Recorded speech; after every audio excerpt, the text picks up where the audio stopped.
Сайн байцгаана уу сонсогчдоо, мегмар гараг болсон байна. 2 дахь өдрийн дугаар болгоныг хүлээж сонсдог бүх сонсогчдоо маш их баярлалаа. За тэгэхээр энэ удаагийн дугаараар Казахстаны модель эмэгтэй Руслана Коршунова гэх маш тийм үзэсгэлэнтэй эмэгтэй гонигтой түүхийг та бүхэнд ярихаар би бэлдсэн байгаа. Магадгүй энэ дугаарыг та сонсоод хүний сэтгэл зүй гэдэг ямар чухал болохыг цаашлаад бусдын эмзэг байдал дээр дөрөөлж ямар эвгүй зүйлс өрнжидэг гэдгийг сануулж өгөхөөр сургамжтай дугаар болох байх гэж бол бодсон. Ингээ хэдүүлээ өнөөдрийн дугаарынхаа гол хэсэг рүү орцгоё.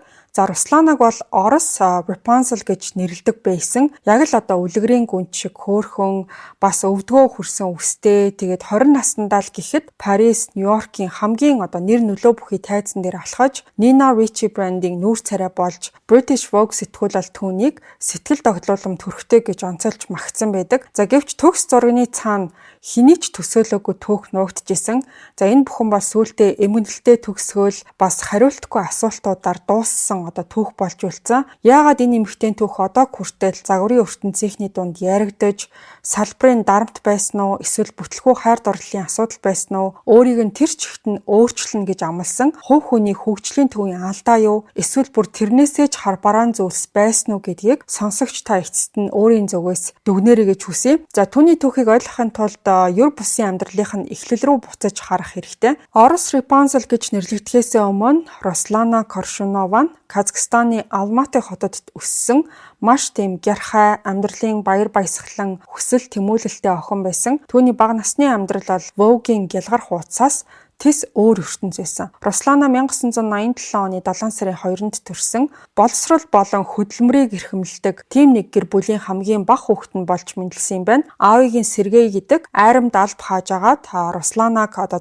настай байхад нь нас барж, Валентина гэдэг ээж нь хідэн хүүхдүүдээ ганцаараа өсгөх тийм хүндхэн зөвлөлтэй нүүр тулсан. Түүний найзуудын хэлснээр бол Валентина маш их ажил хэрэгч эмэгтэй байсан. Руслана болохоор ээжийнхээ энэ зан чанарыг өвлөж авсан гэгддэг. Хөөрхөн гэдгээсээ илүү сайн сурлагатай гэдгээрээ бас сургуульдаа тэр бол бусдаас ялгардаг байсан юм байна. Руслана болохоор Орос, Казак мөн англи хэлтэй. За тэгээд багасаа герман хэл сурсан байсан нь түүнийг гэрээсээ хоол маш гэрэлтэй ирээдүй хүлээж байгаа гэдгийг нь бол илтгэжсэн. За түүний мөрөөдөл нь бол загвар өмсөгч болох биш, харин Герман улсад суралцах байсан юм билээ. Тэр бол урлагт маш дуртай, мэдрэмжтэй нэгэн байсан. Чөлөөт цагаараа төгөлдөр хуур сурч, дууны хичээлүүд авч, найзуудынх нь хэлснээр бол нилээн гүнзгий утга агуулгатай шүлэг хүртэл бичдэг байсан юм байна. Харин загвар өмсөх гараа нь нэг тийм санаандгүй байдлаар эхэлсэн. 2003 онд Руслана 15 настай байх үед нь сургуулийнхаа герман хэлний клубын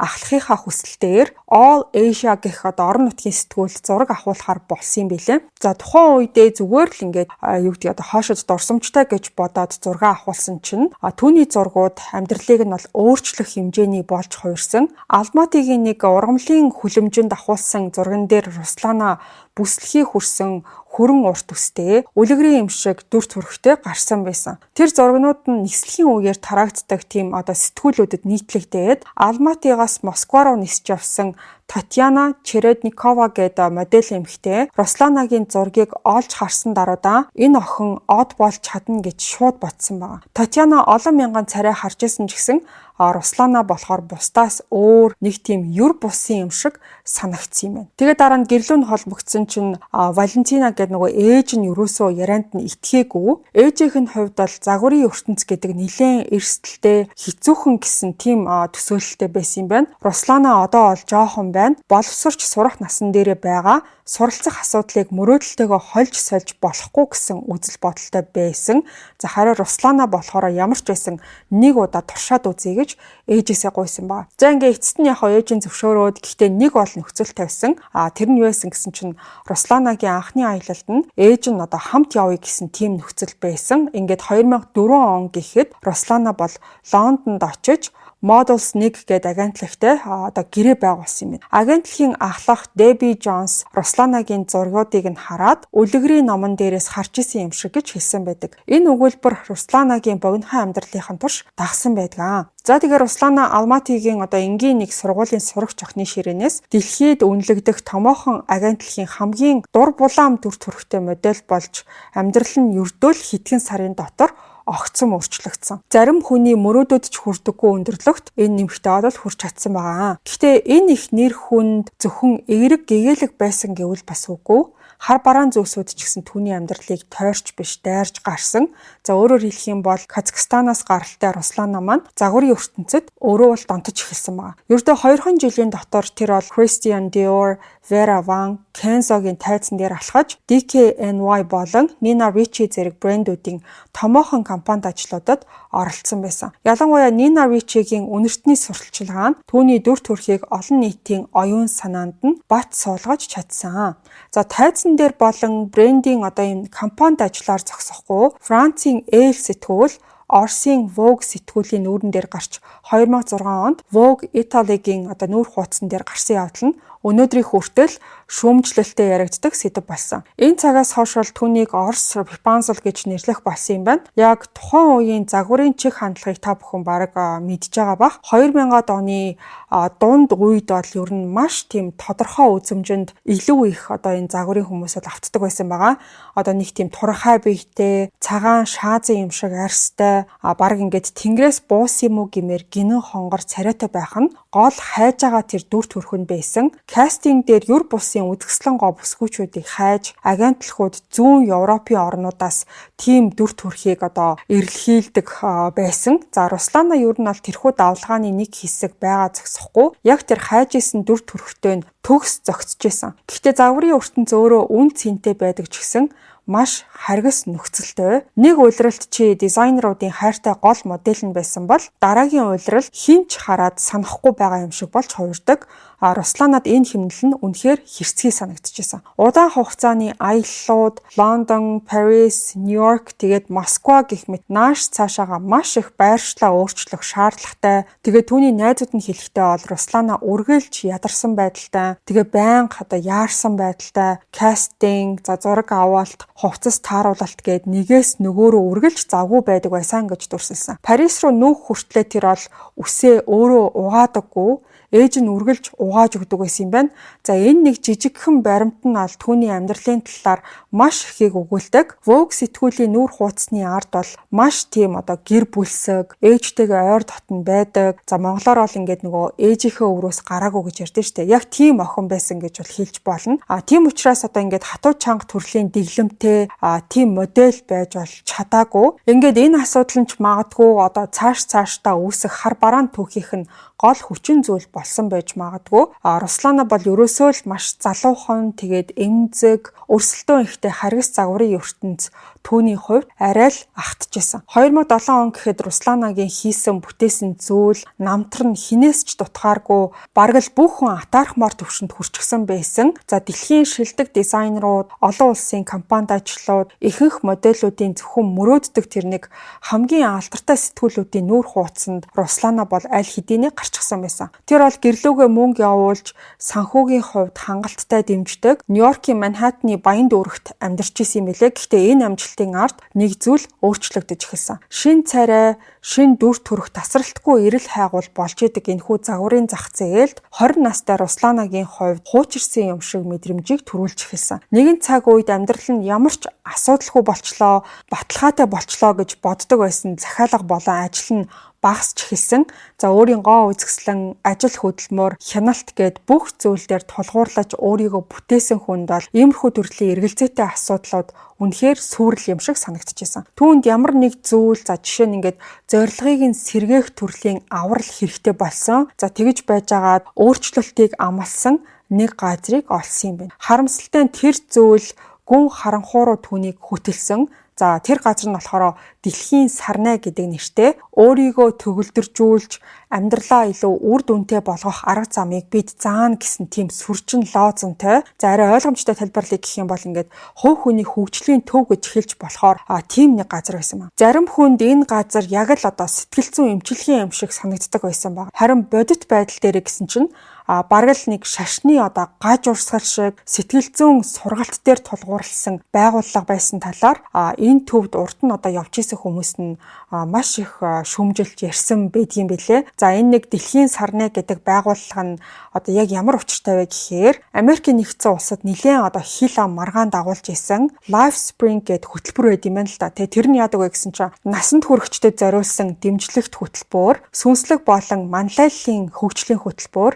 За тэгснэ залуусыг бие даасан байдал руу шилжихэд нь туслахаас өсөөлээд сүнслэг өсөөл, амьдрах ухаанд сургах гэсэн тийм лаглаг сүржин нэртэй одоо хөтөлбөрүүдтэй тийм нэг ашигын бус байгууллага гэсэн байсан. За энэ байгууллагаас болж олон ч залуус сэтгэл зүйн хямралд орж цаашлаад хин нэгний үхэлтэй холбоотой асуудлууд гарч ирсэн болохоор Америкийн нэгдсэн улсад бол энэ байгууллагын үйл ажиллагааг аль бие усаар одоо хоригдж эхэлсэн билээ. За энэ гэхдээ зөвхөн нэг байгууллага бол биш, маш олон тийм салаалсан одоо бараг сүлжээ шиг гэж хэлж болохоор ингээд хаасайгуу таарсан байгууллага юм байна. Сэтгүүлч Peter Pomerantsev энэ бүлэгмийг олон жил судалж дараа нь ном бичихтэй дэлхийн сарны гэх байгууллага хамгийн эмзэг үе дээр явж байгаа хүмүүсийг өөрлөгөө татдаг гэж ярьсан байсан. Тэгэхээр Руслана одоо яг энэ жишээнд нь бол тохирж исэн хүн байна. Руслана ерөнхийдөө 2007 он гэхэд бол тасралтгүй аяллууд, карьерийн хувьд удаашрсан байдал, бас хувийн амьдралын шархнаасаа болоод сэтгэл зүйн байдал нь нэлээд туйлдсан байсан. За тухайн үед тэр нэг чинэлэг Орос бизнесмен залууд чин сэтгэлээсээ дурлсан байсан.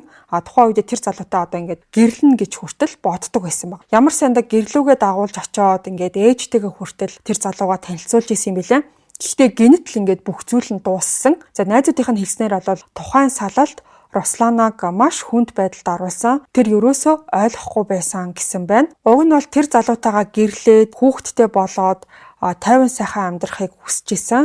За нөгөө эрэгтэй ч гэсэн бүх зүйлийг уг нь бол амлаж исэн. Гэхдээ эргэж чарахгүйгээр харилцаагаа дуусгасан юм. Русланагийн хувьд бол зүрхэн шархаалж, итгэж найдаад хажууд нь байх хүнтэй боллоо гэж бодж итэл тэр залуу нь орхио явсан. Русланагийн бичсэн блогууд нь улам харбараан болж хитрхийн эрт өгсөн хайр, за мөрөөдлийн ягаан цайз нурж балгас болж хувирсан тухай гэх мэт шүлэгнүүд бичиж нэг постэндоо тэр бичгтээ зүрхийг минь хин нэгэн тастаж аваад дээр нь гიშгсэн юм шиг санагдаж байна гэдээ одоо бичсэн байсан. Ингээд ийм нэг маш эмзэг үе дээрээ Руслана нөгөө одоо дэлхийн сарны гэх байгууллагт татагдж орсон юм байна. За эхний 3 өдрийн сургалт нь бол Москвад болж өнгөрсөн. Хэдийгээр 3 өдөр болсон ч гэсэн амьдралыг нь бараг тэр чигт нь эзэмдэж чадсан юм байна. Тухайн үед л ихэд одоо нэг өдрийн сургалтын үнэ нь $300-оос дээш төлбөртэй. За Русланагийн хувьд ч гэсэн энэ төлбөр нь үнэтэй санагдчихсан. Түрүүний дурдчихсан Peter гээд одоо сэтгүүлчийн хэлснээр бол энэхүү дэлхийн сарны гэх байгууллага нь өөрийгөө олох, зорилгоо зөв тодорхойлох гэдэг зүйлийг амладаг мөртлөө. За бодит байдал дээр болохоор эдгэрэл нэртэй доромжлолтой төстэй гишүүдийг ингээд хамгийн гүн шархаа олонний өмнө хүлээн зөвшөөрөхийг шаарддаг. За тэдэнд алдаа болгоныг нь өөрийнх нь буруу гэж итгүүлдэг. Та хохирогч биш, та зүгээр л сул дорой гэж хэлдэг талаар дурдсан байсан. За нэг сургалтын үеэр нь гэрэл асаад, за тэгээд хөгжим хангинжаах үеэр бол бүх хүн нэгэн зэрэг уухайлж одоо эндэр дээр гарсан байгаа хүний хамгаалалтыг эвддэг нэг тийм одоо үйл явц байд юм байна. Тэгээ сэтгүүлч гэдээс нь тэр Peter гэд хүн болохоор сургалтанд нь өөрөө сууж одоо бүр нүдэрээ харсан хүн болохоор ингэж тодорхой бүгдийг нь одоо мэдээд байгаа юм билэ. Тэгснээ нэг ахлах нь болохоор тухайн эндэр дээр гарсан хүн рүү бөөнөрөө ойрлох нь бол маш тийм хэвийн зүйл. Бид энийг rollback гэж нэрлэдэг. Өсөн дэвжихийн тулд чи энэ бүхнийг давж гарах ёстой гэж одоо хэлж исэн юм. За ингээд энэ нэг гаж сургалтаас буцаж ирэхдээ Руслана бол өөрчлөгдсөн байсан. Найзууд нь түүний зан ааш нь илүү тийм хуурц, за илүү түргэн ууртай болсныг нь анзаарсан байснаас гадна хараалын үг хэлэх нь ихсэж өөртөө илүү их уурлаж бухимддаг, болж өнгөрсөн одоо бүхэл зүйлд тэр зөвхөн өөрийгөө буруутгаж эхэлсэн гэж бол ярьсан байсан. За тэгэл зураг авалтанд таарахын болчвол сэтгэлээр унждаг, харилцаан дээр нь одоо ямар нэг доголдол гарахаар өөрийнх нь буруу гэж итгэдэг, байдал нь одоо улам бүр муудсаар байхад нөгөө дэлхийн сарны гэх байгууллагатаа одоо буцаж очисоор л байсан. Магадгүй бүх мэдэрч байгаа зүйлүүдийг нь тэр байгууллага засч чадна гэж итгэсэн бах. За сүүлдээ нөгөөгч найзуудыгаа бас одоо уруу татах гэж оролцсон ч гэсэн нөгөөдөл нь бол зөвшөөрөг юм билэ. Тэр газар нь бол ингээд нөгөө шин гишүүн эсөөлөх дарамтыг Русланад ч гэсэн амсуулсан. Тэр бол аль хэдийнэ татгалзах бас гологдох гэсэн зүйлүүдтэй тэмцэж явсан болохоор найзууд нь тэгээд одоо хамт явъя гэхэд нүгүү гэж хэлэхэд бол бүрч их хүнд цохилт болсон юм байна. За 2024 онд ил болсон шүүхийн баримтуудад дурдсанаар бол Русланагийн нэр 2006 оны 6 сард дөнгөж одоо 18 настай байх үедээ Jeffrey Epstein-ийн нислэгийн бүртгэл дээр гарч исэн байсан. Та бүхний ихэнх нь бараг Jeffrey Epstein гэж хинбэ гэдгийг маш сайн мэдж байгаа бах. За тэгээд тухайн үедээ болохоор Руслана Jeffrey Epstein-ийн хувийн онгоцоор түүний туслахтай бас хувийн тоогооч хамгаалагчдын хамт нэг тийшээгээ бол ниссэн байдаг. Тэгээ очсныхан дараа одоо яг юу болсон гэдэг нь одоо хүртэл тодорхойгүй байдгийн билээ. Ингээд энэ нэг жишээ баримтаас харахад бол Русланагийн ажиллаж исэн салбар нь өөрөө баахан одоо махчин загснуудаар хүрээлүүлсэн юм шиг байсны бас нэг нотлохоо болж өгсөн. 2008 оны ихэр гэхэд Руслана Нью-Йоркт амьдарч исэн юм байна. Тухайн үед түүнтэй хамгийн ойр байсан хүмүүс яг үнэндээ зүгээр л баг зүйлсэн хуурамч амьтад байсан гэдгийг тэр бол мэдэрч эхэлсэн. За түүний карьер энэ үеэр удаашралт орсон байсан. За тэр үеэр илүү тийм хөрслөг бор арьстай, булчинлаг тийм чирэг биетэй модельууд төлхөө одоо эрэлт хэрэгцээтэй тийм давлгаа бол эхэлчихсэн байсан. Нөгөө нэг цэвэр ичимтгий одоо гинэн хонгор дүр төрх нээх тэгэж сонирхол татхаа одоо болчихсон байсан. Тэгээ мэдээж гэрээсээ хоол одоо хайр дурлалын шарахтай нөгөө нэг алаад өгнө гэсэн байгууллагт их хэмжээний мөнгө төлж сургалтанд нь хамрагдаж явсан ч гэсэн сүүлдээ бүрч одоо сэтгэл санаагаар унгааж маш их тэр бол ганцаарцсан. За түүнд чин сэтгэлээсээ хандах хүн ээжээс нь өөр бол байгаагүй. За гэлээгээд амьдралынхаа 4-5 жилийг зарцуулсан моделийн карьертаа урагшлахыг одоо тэр бол хичээсээр байсан. 21 насныхаа төрсөн өдрөөсөө ердөө 3 хоногийн өмнө тэр бол одоо Нью-Йоркт байдаг Neiman Marcus-ийн зураг авалтыг дуусгаад дараа нь Texas руу одоо нисч зурганд орох тийм одоо ажилтай байсан юм байна. За 6 сарын 27-ны орой тэр бол нэг хуучин найз залуутайгаа Ghost гэдэг кино үзчихэд тэгээ жоохон ном уншиж агаад амралтын өдрийн төлөвлөгөөнийхөө талаар хоорондоо жоохон ярилцаад бүх зүйл бол маш одоо хэвийн энгийн л нэг байдаг л өдөр шиг байсан. Гэхдээ маргааш өдөр нь гэхэд бол бүх зүйл оронгоор ирсэн. Уг нь бол хідэн ажил амжуулах, за гэрлүүгээ залгаж ээжтэйгээ ярих, дараа нь нөгөө одоо Neiman Marcus гэдэг брендийн зураг авалтын 2 дахь хэсэгт оролцохоор Texas руу нисэх гэх мэт бүх зүйл одоо ярьжсэнийхэн дагуу болж өнгөрөх ёстой байсан. Гэхдээ харамсалтай нь 2008 оны 6 сарын 28-ны өдөр Руслана бол энэ хорвоог орхисон. Тэр өдөр нь хагасаа өдөр байсан юм билээ. За Water Street-д байдаг орон сууцны гадаа барилгын ажилчид аюулгүй торны цаана ажиллаад байжсэн. За тэгээд өдрийн 2 цаг 30 минутын үед бол нам гүм орчин гівцсэн нэг чимээг бол тэд олж сонссон. За энэ нь бол хүн газарт унах чимээ байсан. Руслана бол ингээд 9 давхрын тогтноосоо унсан байсан. Цагдаа нар бараг нин дараа дүгнэлт гаргаж амиа хорлолт гэж тэмдэглээд хэргийг нь бол шууд хаасан юм билээ. За тэмдэглэлт нь харамсалтай нь одоо тэмцэлдсэн шинж тэмдэг байсан эсэх, согтууруулах ундаа эсвэл одоо хар тамхи хэрэглэсэн эсэх гэх мэт юу ч бичигдээгүй.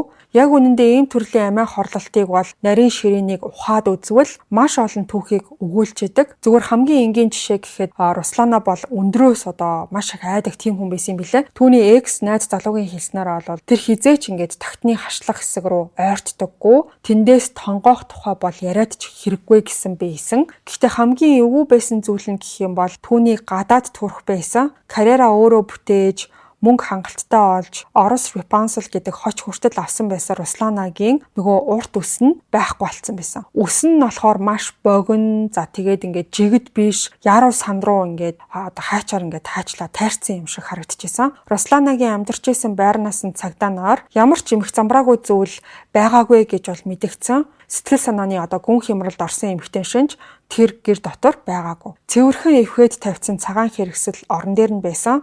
За шалан дээр нь болохоор номнуудаа эмх зэгцтэй өрөө тавьсан. Texas руу нисэх тийз нь бас одоо хажууханд нь байсан. Тэгээ энэ бүхнээс харахаар одоо сэтгэлзэн асуудлаасаа болж амиа хорлсон гэх дүр зураг огтоосоо биш байсан. Жил хүрэхгүй хугацааны дараа яг нөгөө дэлхийн сарны гэд байгууллагын хөтөлбөрт хамрагдсан Анастасия Дроздова гэд модель эмэгтэй бас яг төстэй байдлаар амиа алдчихсан юм байна. Ингээд хоёр эмэгтэй модель нэг хүрээлэлд хамрагдаж хизээж хариулагдах боломжгүй асуултуудыг үлдээгээд одоо хорвоогоос хальсан байдаг. Аль бие усны дүгнэлтээр бол энэ хоёр эмэгтэй хэргийг амиа хорлолт гэж үзсэн ч гэсэн гэр бүлийнх нь бол энэ бүхнийг хүлээн зөвшөөрөөгүй. Русланагийн ээж нь яриа өгөхдөө баримтууд нь огт таарахгүй байсан гэж бол хэлсэн бэлээ. Гигэн цагаан өдрөөр хажуу хаваараа баахан офисын барилгуудтай бүсэд хяналтын камерын бичлэг огт байхгүй, гэрчж байгаагүй. Тэрнээс гадна нэг Украины шүүх задлан шинжээч эмч Русланагийн гэмтлийг нь шинжилж үзээд энэ нь болохоор өндрөөс унсан гэхээсээ илүү машин мөргсөн байж болно гэсэн тийм дүгнэлт бол гаргасан юм билэ. Үнэхээр ингээд амьдралд шантарч сөхөрсөндөө ийм зүйл хийсэн үү? Эсвэл өөр зүйл түүний үхэлтэй холбоотой юу гэдгийг одоо хүртэл мэдэж чадаагүй. Ямар нэг таамаг дэвшүүлэх болгонд ахаад шинэ асуултууд гарч ирсээр байд юм байна. Тэрхүү асуултууд өнөөдрийг хүртэл түүнийг хамгийн сайн таньдаг бүх хүмүүсийг зовоосох хэвээр байгаа. Русланагийн үхлийн талаарх мэдээлэл маш хурдан тарсан. Зарим талаараа янз бүрийн таамаг дэвшүүлэгдэж шар мэдээч гэсэн болж исэн. Энд тэнд тавигдсан зарим мэдээллүүд дээр загварын ертөнцийн өөр нэг эмгэнэлтэй талыг ч гэсэн тодор сөхөж харуулсан явдал болсон. Бүх зүйлийг сөхөөж цаг хугацааг ухрааж үзэх юм бол маш олон эмх замбраагүй зүйлс гарч ирнэ. Гоо үзэсгэлэнтэй, банкнд хадгалсан мөнгөтэй, хэдийгээр ганцаарддаг байсан ч гэсэн ирээдүйд өөр олон зүйл суралцаж амьдралаа гэгээлхээр харахыг хичээж исэн хүн генет тэгээд өндрөөс үсрээд амиа хорлно гэдэг бол маш с ิจ гтэй. Хамгийн эмгэнэлтэй нь Руслана амиа алдсны дараа нийгэм даяар түүний талаар маш хурдан марцсан. Цагдаа нар ч хэргийг нь дөрвтэй шалгалгүй хурдан хаасан. Хэвлэл мэдээлэл ч гэсэн энэ асуудал дээр удаан анхаарал хандуулаагүй тэгсгээд өнгөрсөн. Хэдийгээр энэ явдал одоогоос 17 жилийн өмнө болсон ч гэсэн түүний царай төрх нь загварын архивт хадгалагдсан хിവэрэ байдаг юм байна. Загварын ертөнц нэг талаараа ингээд эмгтээчүүдийг мөнхөлдөг тэр хэлбрээр үргэлжийн залуу хөөрхөн төрхөөрөө ингээд Руслана гэх эмгтээ бол мөнхөрсөн. Гэхдээ энэ шиг төгс төгөлдөр байдал цаанаа бас худал хуурмгийг нууж идэг.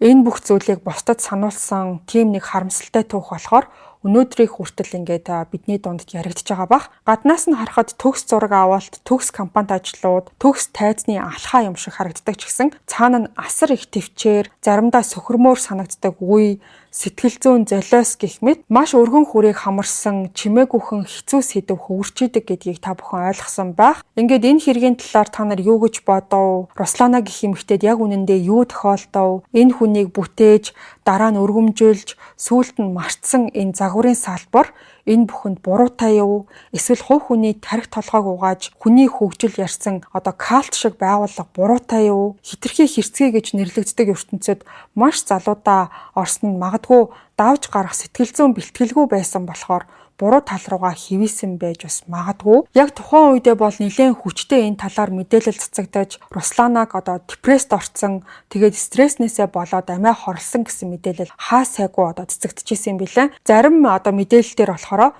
Jeffrey Epsteinтэй ямар нэг байдлаар энэ үхэл холбоотой байж магадгүй гэсэн цуурхал бас байсан. Ээж нь бол одоо хүртэл охин нь амиа хорлсон гэдэгт итгэхгүй байгаа. Өндрөөс айдаг хүн яаж ч бодсон балконоос үсрэх ёсгүй.